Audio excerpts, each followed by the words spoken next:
ನಾಳೆಯಿಂದ ಬೆಳಿಗ್ಗೆ 7 ಗಂಟೆಯಿಂದ ಮಧ್ಯಾಹ್ನ 1 ಗಂಟೆಯವರೆಗೆ ಈ ಸಾಮಗ್ರಿಗಳನ್ನು ಕೊಡುವಂಥ ಲಾಕ್ಡೌನ್ಗಳನ್ನು ಸಡಿಲಗೊಳಿಸುವಂಥ ಕೆಲಸಗಳನ್ನು ಮಾಡಲಾಗುತ್ತೆ. ವಾರಾಂತ್ಯದ ಕರ್ಫ್ಯೂವನ್ನು ನಾವು ಆಚರಿಸ್ತೇವೆ. ಈ ಮಧ್ಯದಲ್ಲಿ ಈ ಕಟ್ಟಡ ಕಾರ್ಮಿಕರಿಗೆ ಮತ್ತು ರಿಕ್ಷಾ ಚಾಲಕರಿಗೆ ಇವರಿಗೆಲ್ಲರಿಗೂ ಕೂಡ ಸ್ವಲ್ಪ ಅವಕಾಶಗಳನ್ನು ಕಲ್ಪಿಸಿಕೊಡಲಾಗಿದೆ.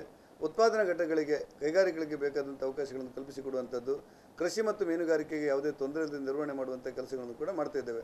ಆ ಹಿನ್ನೆಲೆಯಲ್ಲಿ ನಾಳೆ 7 ಗಂಟೆಯಿಂದ 1 ಗಂಟೆಯವರೆಗೆ ಲಾಕ್ಡೌನ್ ಸಡಿಲಾಗುತ್ತೆ.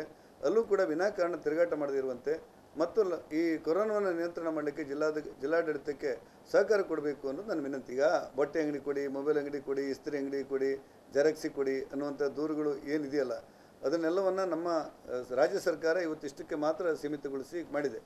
ಯಾವುದಾದ್ರೂ ಕಾರಣಕ್ಕೆ ಇವತ್ತು ರಾಜ್ಯದ ಮುಖ್ಯ ಕಾರ್ಯದರ್ಶಿಯವರನ್ನು ಮತ್ತೆ ಸಂಪರ್ಕ ಮಾಡ್ತಾ ಇದ್ದಾನೆ. ವಾರದಲ್ಲಿ 2 ದಿವಸ ಆದರೂ ಬಟ್ಟೆ ಅಂಗಡಿಗೆ ಅವಕಾಶ ಕೊಡ್ಬೋದಾ ಅಂತ ಇದೆ.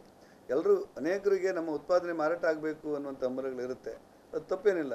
ಆದರೆ ಜನರಿಗೆ ತುರ್ತು ಅನ್ನುವಂಥದ್ದೇನಿದೆ, ಉದಾಹರಣೆಗೆ ಆಹಾರ ಸಾಮಗ್ರಿಗಳು ತುರ್ತು ಅನ್ನುವಂಥದ್ದು, ಔಷಧ ತುರ್ತು ಅನ್ನುವಂಥದ್ದು, ಬಟ್ಟೆ ಕೂಡ ತುಂಬ 1-2 ತಿಂಗಳು ಆದ್ದರಿಂದ ತೊಂದರೆಗಳಾಗಿದೆ. ಹಾಗೆ ತುರ್ತು ಅನ್ನುವ ಕಾರಣಕ್ಕೋಸ್ಕರ 1 ಅಥವಾ 2 ದಿವಸ ಬಟ್ಟೆ ಅಂಗಡಿಗೆ ಅವಕಾಶ ಕೊಡಬೇಕು ಅಂತ ವಿನಂತಿಯನ್ನು ಮುಖ್ಯಮಂತ್ರಿಯವರ ಮೂಲಕ ಮಾಡ್ತಾ ಇದ್ದೇನೆ. ಬಹುಶಃ ಇವತ್ತು ನಾಳೆ ಅದಕ್ಕೇನಾದರೂ ಸಹಮತ ಸಿಗ್ಬೋದು ಅಂತ ಯೋಚನೆ ಇದೆ. ರಾಜ್ಯ ಸರ್ಕಾರ ಹಾಕಿರುವಂಥ ಗೈಡ್ಲೈನ್ ಮೀರಿ ನಾವೇ ಏನಾದರೂ ಮಾಡ್ಬೋದು ಅಂತ ಅನಿಸಿಲ್ಲ ನಮಗೆ. ಯಾಕಂದರೆ ನಾಳೆ ಕೊರೋನಾಗಳು ಹೆಚ್ಚಾದರೆ ಅದಕ್ಕೂ ಕೂಡ ಜವಾಬ್ದಾರಿ ಇರುತ್ತೆ ನಮಗೆ. ನಾನು ತಮ್ಮ ಮೂಲಕ ವಿನಂತಿ ಮಾಡೋದೇನೆಂದರೆ, ಅನೇಕರಿಗೆ ಆಕ್ರೋಶ ಇದೆ, ಆತಂಕ ಇದೆ, ಕೋಪ ಇದೆ, ಸಡಿಲ ಮಾಡಬೇಕು ಈ ಲಾಕ್ಡೌನನ್ನು ಅಂತ ಇದೆ. ಜಿಲ್ಲಾಡಳಿತ ಇಷ್ಟು ಕಟ್ಟುನಿಟ್ಟಾಗಿ ಮಾಡಬಾರ್ದು ಅನ್ನುವಂಥ ಕೋಪ ಕೂಡ ಇದೆ. ಅದೆಲ್ಲವೂ ಮಾಡೋದು ಕೂಡ ಕೊರೋನಾ ನಿಯಂತ್ರಣಕ್ಕೆ ಅನ್ನೋದನ್ನು ತಾವು ಗಮನಿಸಬೇಕು ಅನ್ನುವಂಥ ವಿನಂತಿಯನ್ನು ಮಾಡ್ತೇನೆ. ಒಟ್ಟು ವ್ಯವಸ್ಥೆಗಳೇನಿದೆ ಅಂತ ಹೇಳಿದರೆ, ನಮ್ಮ ಜಿಲ್ಲೆಯಲ್ಲಿ ನಾವು ಟೆಸ್ಟನ್ನು ಜಾಸ್ತಿ ಮಾಡ್ತಾ ಇದ್ದೇವೆ.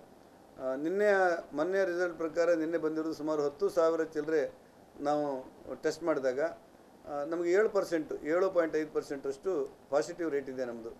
ನಿನ್ನೆ ರಿಸಲ್ಟ್ ಅಂತೆ ಇವತ್ತು ಬಂದಿರೋದು ಸುಮಾರು 10,460 ಟೆಸ್ಟ್ ಮಾಡಿದಾಗ 5.5% ಅಷ್ಟು ನಮ್ಮಷ್ಟು ಪಾಸಿಟಿವ್ ರೇಟ್ ಇದೆ.